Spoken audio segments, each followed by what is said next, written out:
Argentina, saya akan membahas tentang PKI atau bisa dibilang Partai Komunis Indonesia. PKI adalah sebuah partai komunis di Hindia, Belanda, kemudian Indonesia. Partai ini merupakan partai komunis non-pemerintah terbesar di dunia.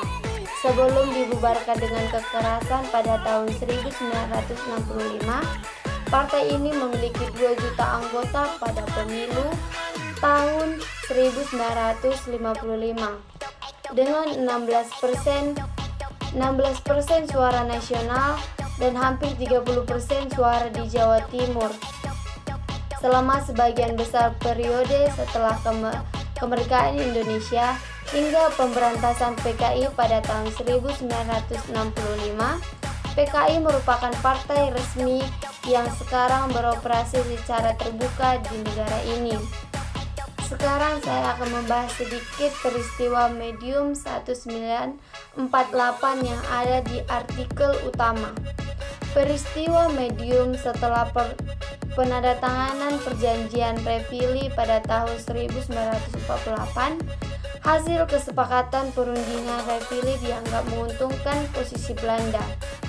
Sebaliknya, Indonesia menjadi pihak yang dirugikan dengan semakin sempit wilayah yang dimiliki. Banyak unit bersenjata dari Partai Republik kembali dari zona konflik. Hal ini memberikan beberapa keyakinan sayap kanan Indonesia bahwa mereka akan mampu menandingi PKI secara militer. Unit gerilya dan misili di bawah pengaruh PKI diperintahkan untuk membubarkan diri.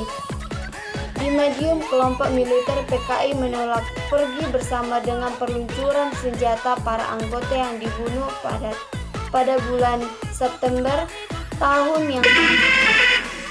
Pembunuhan ini memicu pemberontakan, kekerasan, dan ini memberikan alasan untuk menekankan PKI. Hal ini diklaim oleh sumber militer bahwa PKI telah mengumumkan proklamasi Republik Divosi Indonesia pada tanggal 18 September dengan menyebut musuh sebagai presiden dan Amir Syafruddin sebagai perdana menteri. Pada saat yang sama, PKI mengacam pemberontakan dan meminta tenang. Pada tanggal 30 September, medium diambil oleh TNI dari Divisi Siliwangi. Ribuan kader partai terbunuh dan 36.000 dipenjara. Di antara beberapa pemimpin yang dieksekusi termasuk Musso yang dibunuh pada tanggal 30 Oktober saat tertangkap di Desa Nicen, Kecamatan Sumorejowo, Ponegoro. Diduga mereka ketika Musso mencoba melarikan diri dari penjara. Adit dan Lukman pergi ke pengasiran di Republik Rakyat Tiongkok. Namun PKI tidak dilarang dan terus berfungsi. Rekonstruksi partai dimulai pada tahun 1949. Di sini saya akan menunjukkan cuplikannya. Tahun 1948, terjadi pemberontakan PKI di Indonesia, tepatnya di kota Madiun, yang nantinya peristiwa ini dikenal sebagai sejarah pemberontakan PKI Madiun 1948. Pada hakikatnya, pemberontakan PKI di Madiun adalah puncak pertentangan ideologi dan politik antara beberapa partai di Indonesia. Akar dari pertentangan ini ialah Perjanjian Renville, di mana wakil dari Indonesia yang menandatangani Perjanjian Renville ialah Perdana Menteri Amir Syarifuddin. Dan Perjanjian Renville ternyata telah merugikan pihak Indonesia, sehingga PNI dan Masyumi menentang keras Perjanjian Renville. Akibatnya, kedua partai besar ini menarik menteri-menterinya dari Kabinet Amir, dan Amir pun melepas posisinya sebagai Perdana Menteri. Kemudian, atas perintah Presiden, Hatta menggantikan posisi Amir dan membentuk kabinet baru. Dalam kabinet Hatta, anggota Partai Sosialis milik Amir tidak kebagian kursi karena Amir menuntut terlalu banyak kursi penting yang tidak mungkin diterima oleh partai lainnya. disinilah awal mula Partai Sosialis menjadi oposisi pemerintahan, dan kemudian pecah menjadi dua, yaitu pengikut Amir yang menentang pemerintah dan pengikut Syahrir yang mendukung pemerintah. Kemudian Syahrir dan pengikutnya membentuk partai baru, yaitu Partai Sosialis Indonesia atau PSI, sebagai partai pendukung pemerintah. Untuk menambah kekuatan sebagai oposisi, Amir membentuk suatu front dengan partai oposisi lainnya, yaitu PKI, Partai Buruh, dan Sentral Organisasi Buruh Seluruh Indonesia atau SOPSI, yang kemudian front ini diberi nama Front Demokrasi Rakyat atau FDR. Dengan kekuatan barunya, Amir bersama kelompoknya berusaha merebut kunci kabinet dengan mengadakan demonstrasi secara besar-besaran agar kabinet Hatta dibubarkan dan dibentuk kabinet baru yang meliputi buruh, tani, dan pemuda. Dalam aksinya mereka juga kerap melakukan adu domba, sehingga timbul kubu-kubu yang saling bertentangan di dalam masyarakat.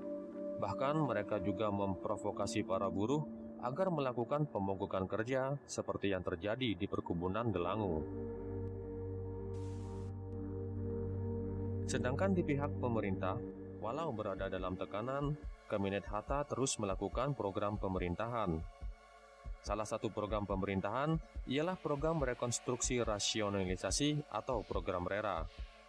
Program ini akan mengurangi jumlah 350.000 tentara dan 400.000 laskar menjadi 160.000, yang kemudian akan dikikis lagi menjadi 57.000 prajurit reguler.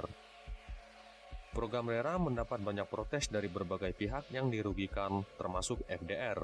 Dan dalam pelaksanaannya, program ini juga menimbulkan kegaduhan di kalangan militer, sehingga FDR memanfaatkan program RERA sebagai alat untuk mempengaruhi kalangan militer agar berada di pihaknya.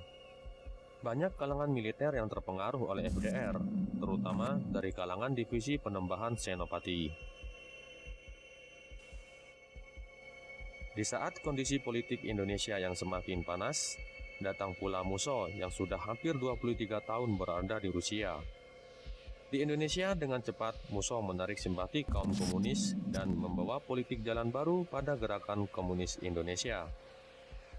Dalam politik jalan baru Musso, diadakan fusi 3 partai anggota FDR, yakni PKI, Partai Buruh Indonesia, dan Partai Sosialis menjadi satu partai saja dengan nama PKI. Yang kemudian PKI hasil fusi ini direncanakan akan memimpin revolusi dalam mendirikan pemerintahan Front Nasional sebagai bentuk anti-imperialis.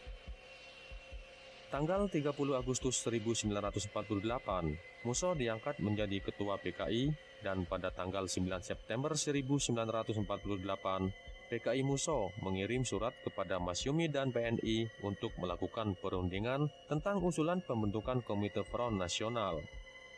Namun, usulan PKI ini ditolak karena adanya perbedaan besar dari segi politik dan perjuangan. Penolakan ini tidak membuat Musso patah semangat. Bahkan, untuk menyebarkan gagasannya, dia bersama kelompoknya berencana menguasai daerah yang dianggap strategis di Jawa Tengah dan Jawa Timur. Rencana ini diawali dengan adu domba kalangan militer di Surakarta, sehingga timbul ketegangan, saling culik, saling bunuh dan saling tuduh, bahkan kontak senjata terjadi di antara kesatuan-kesatuan militer, terutama antara Divisi Siliwangi versus Divisi Penembahan Senopati. Kekacauan di Surakarta ini berhasil memancing perhatian pemerintah. Di saat pemerintah berusaha memulihkan kondisi Surakarta, PKI menuju arah timur dan berusaha menguasai kota Madiun. Gerakan berontak PKI ini dimulai dari jam 3 pagi hingga berhasil merebut kota Madiun sepenuhnya pada jam 7 pagi. Kemudian mereka memproklamasikan berdirinya Republik Soviet Indonesia.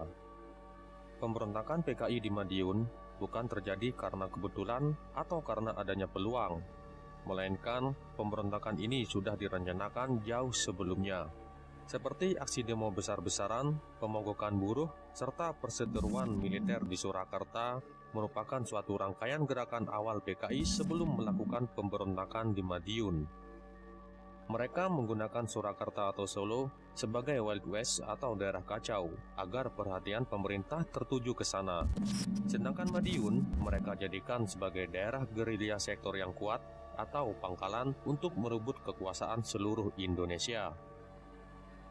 Banyak korban berjatuhan karena pemberontakan ini, di antaranya adalah pejabat, aparat, guru, wartawan, serta para kiai, ustadz, dan para santri yang sebenarnya tidak tahu tentang perpolitikan Indonesia saat itu. Baiklah, itu sedikit cuplikan pemberontakan PKI Madiun 1948. Jika ada perkataan atau cuplikan video yang salah, silakan diperbaiki di kolom komentar. Saya Jentina, pamit undur diri. Terima kasih.